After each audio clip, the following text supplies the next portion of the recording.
Welcome to episode 135 of Soccer Over Gotham, Winning, but at what cost edition. We have a great show for all of you. Gary, what do we have in this episode? Hi, Ruby. This is we have a lot to talk about in this episode. I didn't think Yes. we were going to, but we have a lot. We have a fun game to talk about. We're going to dig into the tactics and how Gotham was able to exploit a pretty undisciplined Royal side. And then Esther is back as she records another brace and climbs above the Golden Boot race again. And then we have a really nice call up. So Lily is in the national team. We're super excited for her first time in the national team camp for the full team. Amazing. We're going to talk about it. Then we're going to discuss, after the game, we're going to talk about some rule changes that were proposed for the FIFA Club World Cup. And I want to ask Ruby if she would want those to make their way over to the NWSL. Then we'll debate the categories and selections for the mid-season award show. Then we'll preview a very important game for Gotham this Saturday at home against Bay FC. And if Gotham wants to stay above the line, they need a result. They need a win. But first, Ruby, how are you? I'm doing great. Kind of tired of the rain, honestly. It's been raining nonstop here in Jersey. Feels like we're in Seattle all of a sudden. Mm-hmm. But hopefully it doesn't rain this weekend for Gotham's game. We don't want any rain delays or anything. I will be there, my first game of the season. I'm so excited because I've been so busy. I've been trying to make it, but it's been so hard. So I'm so excited to be there. How are you, Gary?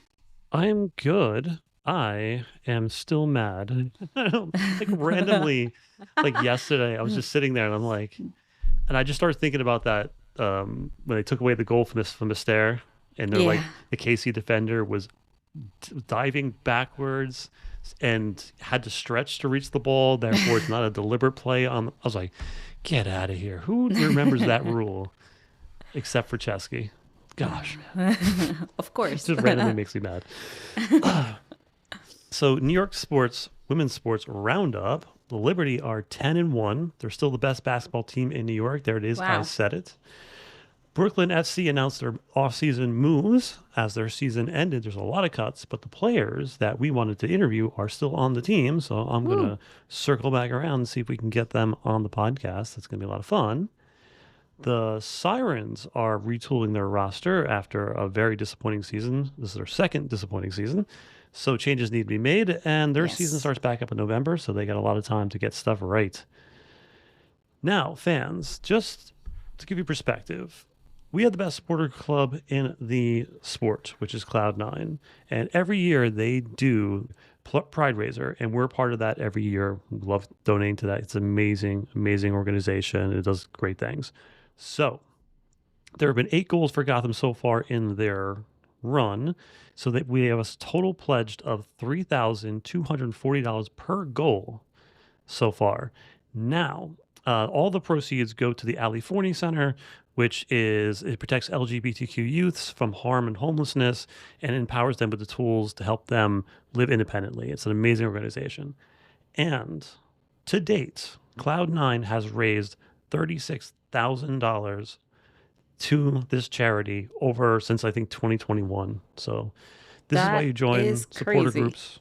Yeah, they do amazing work, and everybody's community focused, and it's an amazing thing. We love them, love the organization, love Pride Raiser.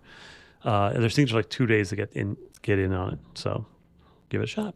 Exactly. That's so amazing. I love the work they do and how they Mm. help the community, and they're so inclusive to everyone. If anybody hasn't been to a Gotham game or hasn't like joined the supporter group, I would recommend it to do it. It's so much fun. Yeah, definitely go and join them unless you're wearing another team's jersey. Yes. Uh, then I wouldn't recommend it, but it's loud and it's fun.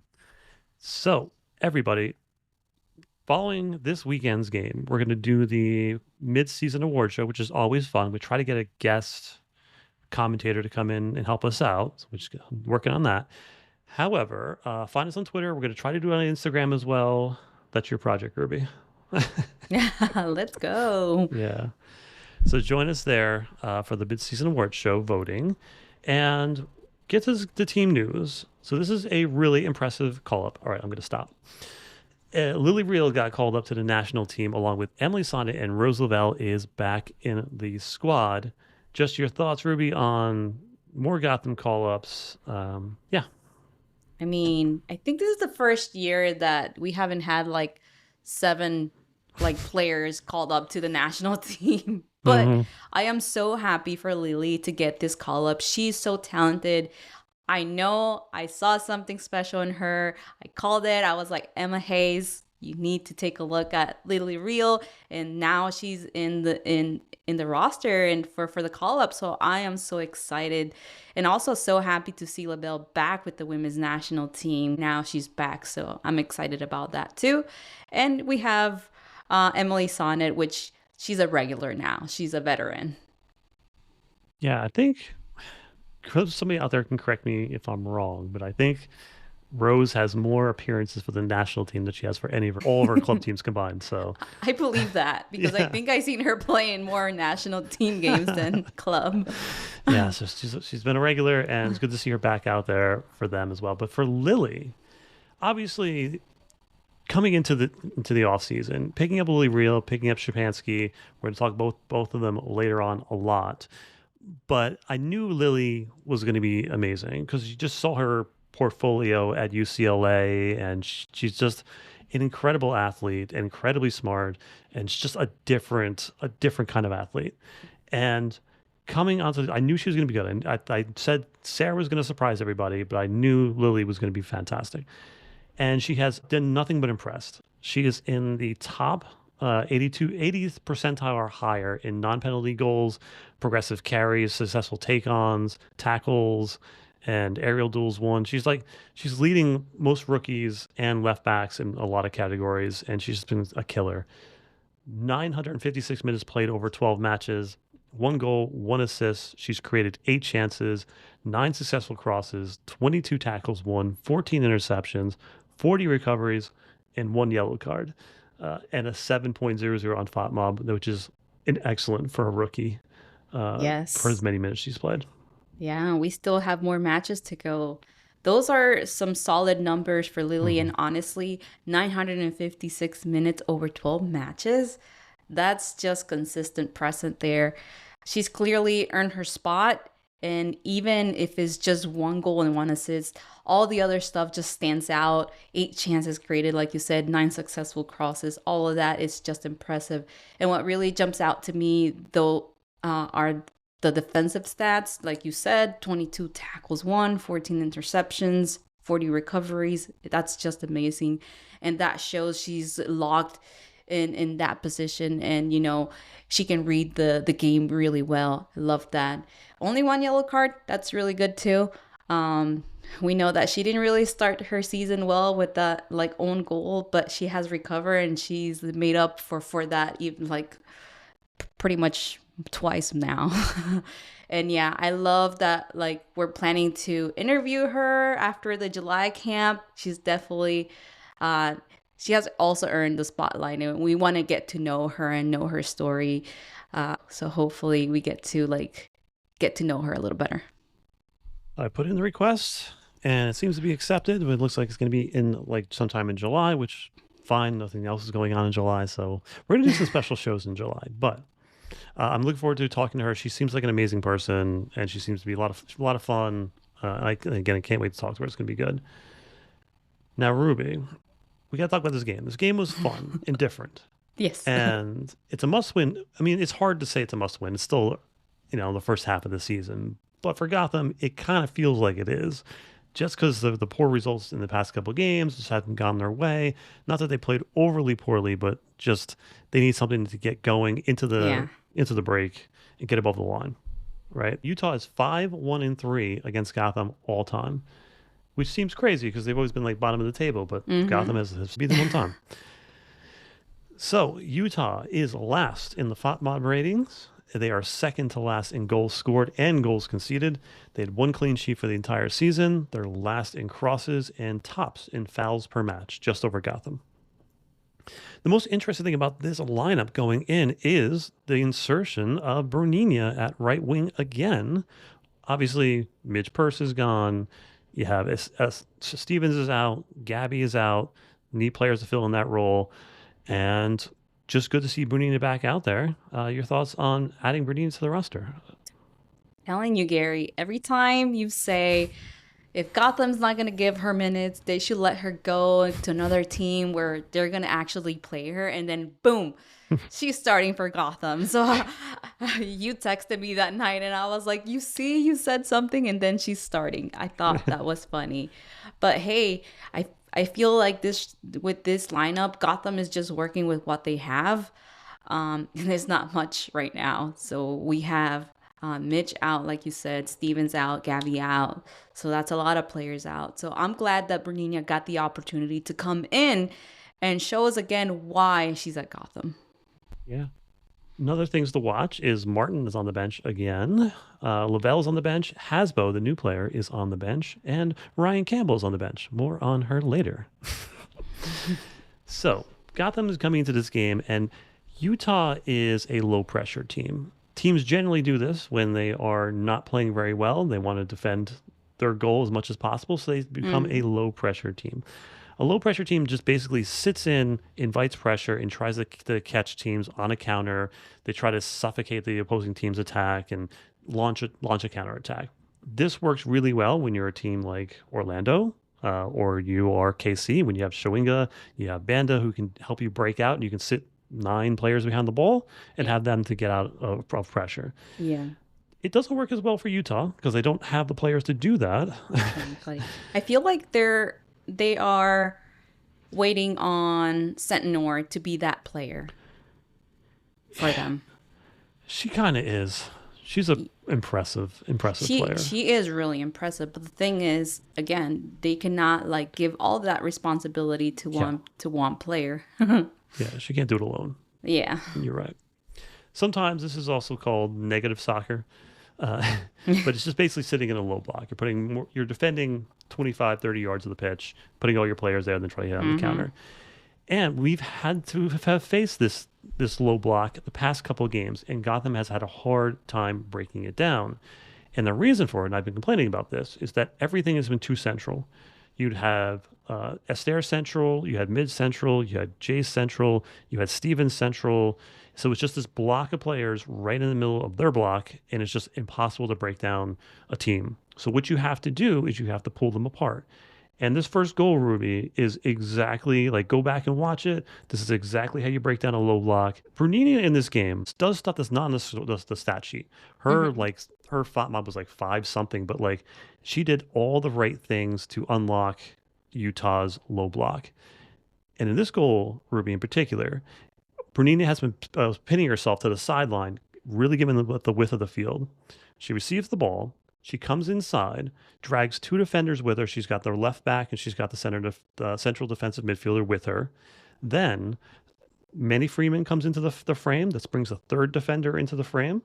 Then a really smart run from Shapansky. This is a very Rose Lavelle type run. She goes inside out and ends up behind Brunina and brings another defender in, which brings a whole bunch of space right between the center back and where the play is happening. So there's a whole bunch of open space. She plays it to Manny Freeman, who gives it to Shapansky. And then Brunina cuts inside and threatens the space behind, which was vacated by the left back.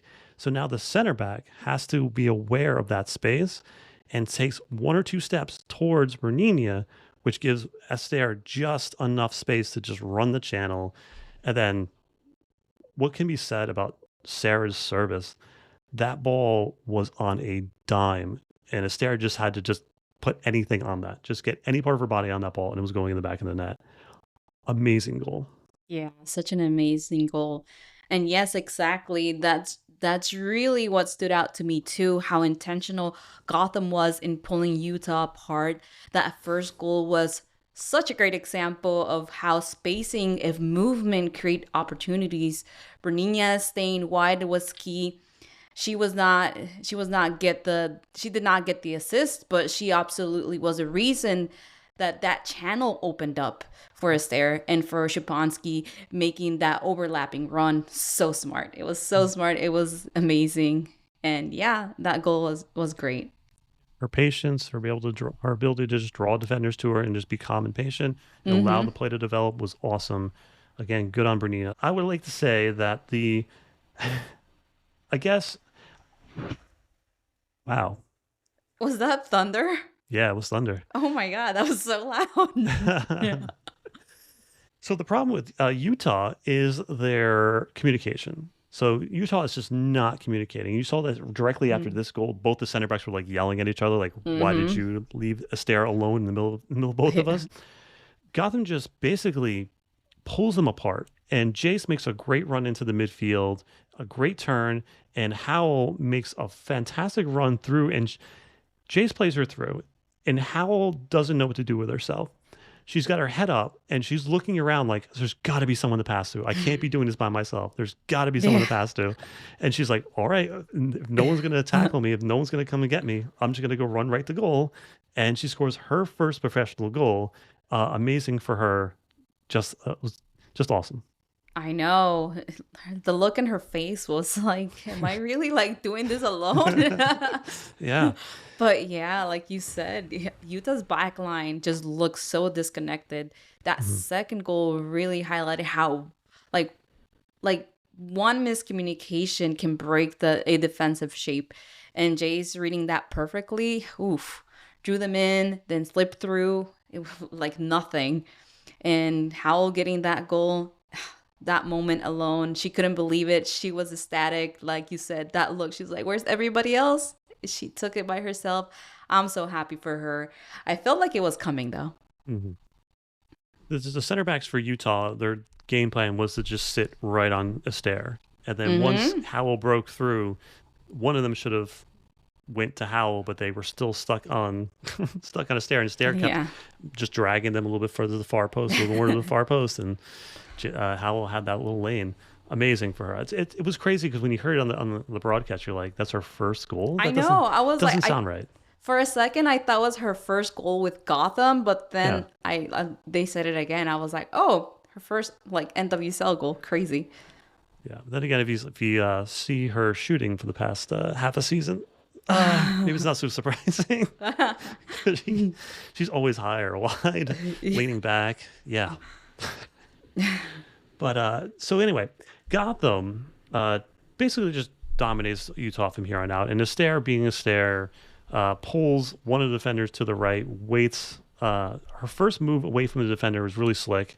She waits for two defenders to come by, just pushes through them. They take her down. The easiest penalty in the world. And Mm-hmm. then, I mean, that, my friends, is how you take a penalty. Yes. And I knew Astaire had that in her, but wow, that is how you take a penalty.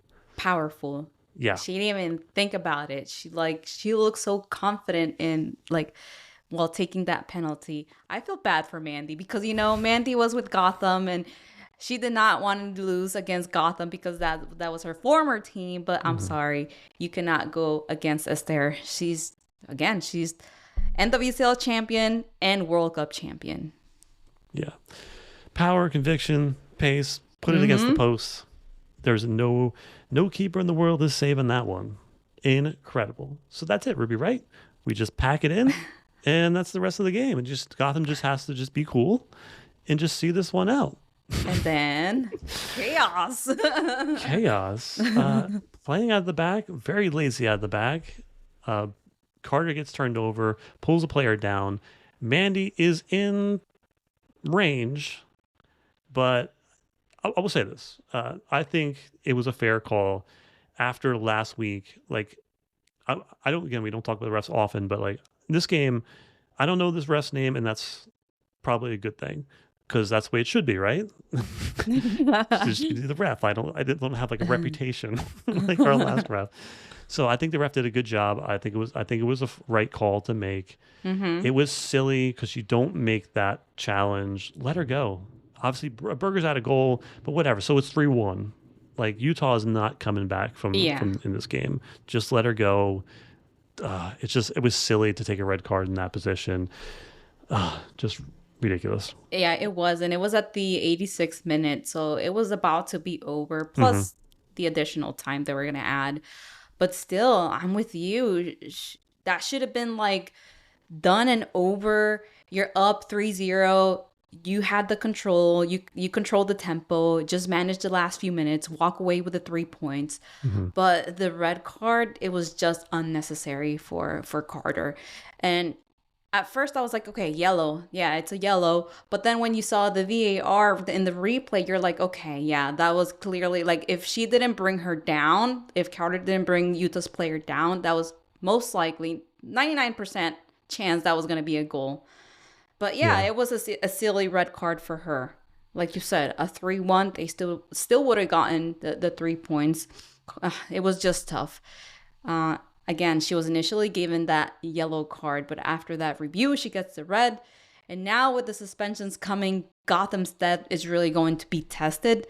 I'm going to be like really watching, and I'm going to be really curious to see what's going to happen for the next starting 11, what's going to happen with Neely Martin. If she slides back into the center back, who's gonna take over for Howell in that role? Looks like we're about to learn a lot from the bench, the Gotham bench. Yeah, it puts Gotham in a really bad position. We're already down in defenders. We saw what happened last game. Martin's probably back in center back next week. And yeah, then it's a cascading effect because we didn't lose just one player. Howell, after having a phenomenal match, just a phenomenal match, Howell was amazing in this match. She makes a silly tackle into stoppage time from behind, steps on the player's foot. Just, I mean, and she already was on a yellow, so it was possibly a red card challenge, even if she wasn't on the yellow. It was just heat of the moment, Yeah.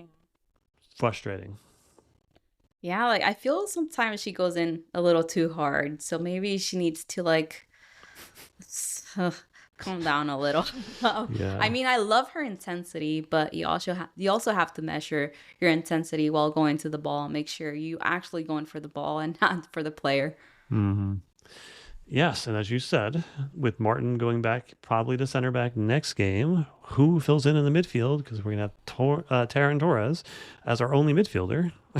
So Yeah. that would be interesting. Maybe it's time to bring out let Sophia cook, and maybe see Yeah. Hasbo. We'll see. But yeah, and then interesting enough, for the first time since she's been on Gotham, Berger comes out of the game, which is very interesting and concerning. Yeah. Campbell comes into the match, her first match as a pro, and she gets the clean sheet. She makes 2 saves. Both are good saves.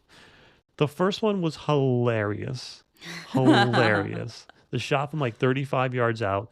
Campbell catches it, and Sonnet starts yelling at her to go down after catching it. And she takes 2 steps forward and then realizes Sonnet's yelling at her, then just And goes she goes down. down. Yeah, I saw that. It was so delayed. Like she could have probably got a card for that, but I was just Yes. dying laughing. She's got to learn how to time waste. I think she said that in the post game too. She's like, Sonnet's trying to teach me how to time waste. But a good save on the second one, near post. Excellent. What you Hmm. can tell from Ryan right away is that she's an excellent athlete, and she's got range, and she's a little bit crazy. So and that works in her favor. You don't always have to be like Anne and stoic Yeah. and calm and relaxed. But yeah, it's a completely different goalkeeper than Anne. But I think she's got a bright future, and it's good to see her get a minute or two, even if it's for one game, hopefully. Exactly. Yeah. So, any player notes before we wrap this game up? Yeah, absolutely. So Esther Gonzalez, like always, has absolutely like she's been absolutely lethal, especially in this match. She netted 2 goals, including the opening score at the 9th minute, and just calmly converting in the second half with a penalty. Amazing, making her 4th brace of the season. That's impressive. Her brace also brought her on the VSL leading tally to 9 goals, reinforcing her status as Gotham's primary attacking threat. Speaking of that, she's the only player on Gotham with more than 1 goal. So, go. Let's bubble wrap her as much as possible because we're in trouble. If we, Esther's yes, not. we'll be in trouble if we lose this there. Like, Yeah. So, anyway, like, just to take away, I think this is definitely a step in the right direction. Obviously, Utah's not a very good team, but I want more service in wide areas. And if Renina's the one who gets us there, hey man, let's get Renina some more minutes. yeah, Let her roll out there. yeah. Yeah. Any stats for this game? Yes, my stat of this game is Gotham with an expected goals of 1.65 compared to Utah's 0.58. Meaning Gotham, yeah, Yeah. meaning Gotham created nearly 3 times the quality chances. It's hard to score when you're nowhere near the opponent's goal. Yeah, And Gotham had as many shots as Utah had touches inside Gotham's box. Gotham had 5 shots inside Utah's 18, and Utah had 5 touches inside Gotham's 18 all match. Now, they obviously have Sentinor who can score from, half the field, yeah. but that's good to keep them out of the 18. Always good. Now, some stats from the Gotham email that I found were interesting is, as you mentioned, Gonzalez matched her 4th brace of 2025, tying the league's single season record, and it's still half a season to go. It's held by 5 other players, and it marked the 7th regular season brace of her career, tying Sam Kerr for 3rd most in league history. And she's only been here a little while. So when she scores, she's like lightning strikes twice. And the other stat is Gotham has now gone unbeaten in 40 NWSL matches, regular season, and playoffs combined when scoring first. Wow. A streak that dates back to a 4-2 loss to the Houston Dash on July 31st, 2022. A game so tragic, I don't remember it. Do we really want to remember? Midge Purse. Okay, who else did Gotham have at that time? Oh gosh, Taylor Smith, Paige Monahan. Yeah. Okay, obviously Sheehan was on the team. Oh gosh, Mewis and Zerboni. Yeah. Mandy has been with the team. Was it Dorsey and Didasco? I think it was Dorsey and Didasco. Yes. Yes. Wow. Okay, Krieger and Freeman. And Harris. I think it was Harris in goal for that one. Yeah. Oh, yes. I think, was it that game? I don't know. We had so many moments with Yeah. Harris. It was a terrible season for Gotham. That was a forgettable season. So, yeah. Wow. How much times have changed since that roster? Indeed. So, hero of the match. We're having fun with these polls, and the polls were. So, I was gonna put Howell in her goal, and I would have voted for her. I thought Esther scored 2 goals, but this was Howell's match. However, she didn't end on a very good note. So it was Esther's brace, Howell in her 2 yellows, and winning, but at what cost? And 43% said winning, but at what cost? And I say that is correct. 43% with that one. Crazy. I think that's the right one too. I know. But, I'm going to go with the 36% stairs brace. Why not? Yeah. Now, after we just went to the roster, what we're gonna have next week, it's not gonna be pretty. So, hopefully, we need to win against Bay. We'll get to that, but definitely need to win against Bay. So, standings real quickly. Again, I remark on this every week, but it's funny to me. So, Racing Louisville is in 7th place, and they're the only team above the line with a negative goal differential, and it's -5. So, how do they pull that off? They just it's like when they win by 1 goal, and then when they lose by 4 or 5. That's crazy. Hey, So- I guess good on them. I don't know. But every other team above the line is a plus goal differential, and Yeah. everyone below the line, negative goal differential. So let's, this weekend's games. Game of the week is San Diego Wave and Washington Spirit. I think that's going to be a fun game this weekend. KC and Angel City is going to be a fun game as well. But I think Gotham and Bay FC is a sneaky good game. And before we get to next week's game, Ruby, let's talk about some rule changes. I'm going to make you the judge. You're going to tell me either yay or nay, or you can lament on it if you want to. So the FIFA Club World Cup 2025 has announced some rule changes, and I want to read them to you, and you tell me if you think the NWSL should adopt these rules or not. Okay. So first one is goalkeeper time limit. Now, goalkeepers generally get 6 seconds to hold on to the ball before getting rid of the ball. Nobody pays attention to this rule. It's really out of hand at this point. Yeah. However, goalkeepers were now going to give 8 seconds. If they exceed the limit, a corner kick will be awarded to the opposing team. This is a stricter enforcement of the 6 second rule. The only interesting thing about this thing is that the referees have to give a 5 second countdown. Like, have to signal a 5 second Oh, countdown. okay. So, yay, nay. Um, I want to say like yay, but at the same time nay, because again, how many times have we seen like the goalies like holding ball more than 6 seconds and nothing ever happens? So like, is this rule really gonna be like enforced? Probably not. So I say just keep it as is. Cough, Anna Morehouse. Cough. Oh, Oh, man. She holds onto the ball for like 15 seconds and no one says anything. yeah. I like it. I like the rule. I think it's annoying for the refs to have to like sit there and Yeah. like give the signal every Signal. time. But I do like punishing goalkeepers for holding on to the ball way too long. Yeah. So a corner, that's interesting. We'll see what the Yeah. fans think about that. Now, only team captains will be allowed to communicate with the referees during matches. Non-captain players who violate this rule will receive a yellow card, promoting respectful interaction with the officials. I do agree with this one. Sometimes it's really, really stressing to be a ref and having like 3, 4 players talking to you at the same time. Like you hear one thing, you hear another thing, you don't know what to do. So I do agree that only captains are allowed to go and talk to the ref and like make their case or whatever. Yeah, I agree with this one. It's funny, like I think like some teams use like their goalkeeper as captain. And I think that's pretty funny, like that the ref can only talk to the goalkeeper. So no matter where they are on the field, they can like have to go all the way and meet them halfway or something to Yeah. talk to them. So I think that's probably going to end the goalkeeper captain thing.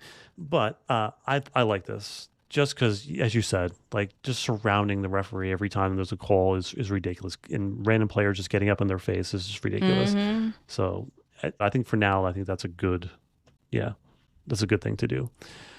All right. AI powered offside technology.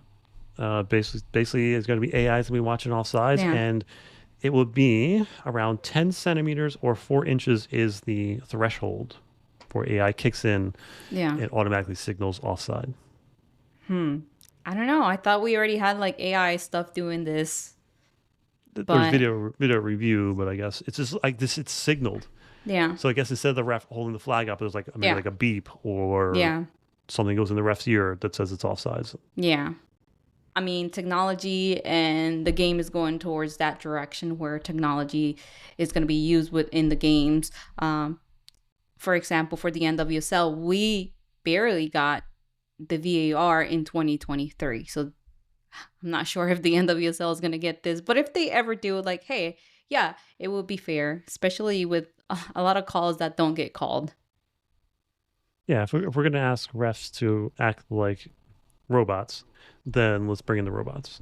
Yeah, exactly. So there's that. Only other interesting thing is VAR footage is going to be for the fans. So when the refs go to the VAR, it's going to be shown on the big screen. You can't hear what they're talking about, but you could see what they see. What do you think? I mean, I didn't think that was done, but hey, I think it brings transparency to the game if it's shown on the big screen and the fans can see it too. Yeah, that's fine. I'm either way. I'm fine. Yeah. And then the last one is digital substitution requests. They can, on like I guess an iPad or whatever, they can signal Yeah. the substitutes instead of writing it or yelling it over or whatever. Oh, Just yeah. streamlines it. So I'm good with that. Yeah, that's good. Instead of coming with their little paper to Mm-hmm. to get subbed in. Yeah. I agree with this one. Just do it digital now. Yeah, let's jump over to the mid-season award show discussion. This is fun because every year we've been changing the young player rookie. 'cause Gotham had one rookie, then they had two rookies, or they have no rookies at all. So we changed it to young player, U23. Then I think it was like the last time we did was like U24 or something because just running out of the young players. But this year we do have some rookies. And so let's discuss the categories and tell me if you have any thoughts on these guys. So obviously, I think the best rookie is between two players. And I think this is going to be a fun poll. I'm curious to see what the fans think. Yeah. Is it Real or is it Szupanski? Is there anyone else you would add to that, or is that good? No, that's good. Yeah. But yeah, these two players have been incredible this year. It's a little hard for me to choose one or the other because they play different positions for the team. So Yeah. they are really good in their own position on the field. But if I really had to choose, I would go with Real. Don't give it away. Don't give it away. Oh, delete that. All right. So best defender. I just ran with the defense: Sonnet, Freeman, Carter, Real. Yeah, that looks good. I mean, these four players have been really solid for Gotham. They we have Freeman and Sonnet bringing that veteran experience to the team, and then Carter and Real have been amazing with Gotham. So yeah, I can't wait to the awards Yeah. to see who wins. Midfielder. This one's interesting. Do you consider Szupanski a midfielder, or do you consider her attacker? Mm, well, She's listed as sometimes, midfielder. yeah, I think she's more of a midfielder. Yeah, she plays more midfield. Attacking midfielder. So that puts Martin, Howell, Torres, and Szupanski. That's an interesting bunch. Yeah, interesting. We haven't really seen Martin play a lot this season, I feel. But hopefully she gets more minutes and she gets a start next week. Now, this one is silly because I think defender is going to be pretty easy. Attacker is going to be pretty easy. Obviously, Yeah. it's a stare. But do you add anybody besides Jason and Gabby? No, I mean those have Yeah. been the main three this year. Yeah. And then we always do a game changer. Now, this has been more interesting in other seasons because there's a lot more substitutions and changes this season, and players are getting minutes and getting chances to start because players are injured or whatever. So our game changer is generally a player who doesn't always start but makes an impact on the game Yeah. when they're there. And I got Torres, Bernina. Anybody else? Game changers. Who can we add there? I feel those are the only two, but if Right. I think of anything else, I'll let you know.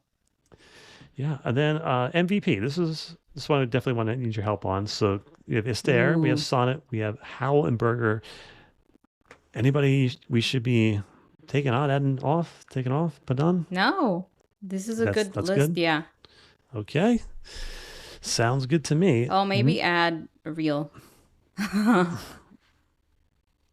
Wheel over Howell? Ooh, it's tough, right? And then Yeah. there's only 4 spots. Oh no. Burger? Okay, just Ooh. I shudder to think where we'd be without Burger. no, just leave it as is. Yeah. We might have to ask the fans what they think. Go from there. Next opponent, last game before the break. It's crazy that we're here. This season was gone too fast. And Gotham just snapped a 3-game losing streak in a convincing 3-0 win over the Utah Royals. Obviously, it was a much-needed result and put them back in playoff position, but can they carry that momentum, proving that Utah wasn't a fluke? Can they build consistency, start climbing up the table? It is crazy. When you're looking back at the standings, there are, pull this up, 4 teams at 15 points with Gotham. Yes. However, Gotham has a +6 goal differential on the least of them. So they're in a pretty good spot. So if they win, they climb.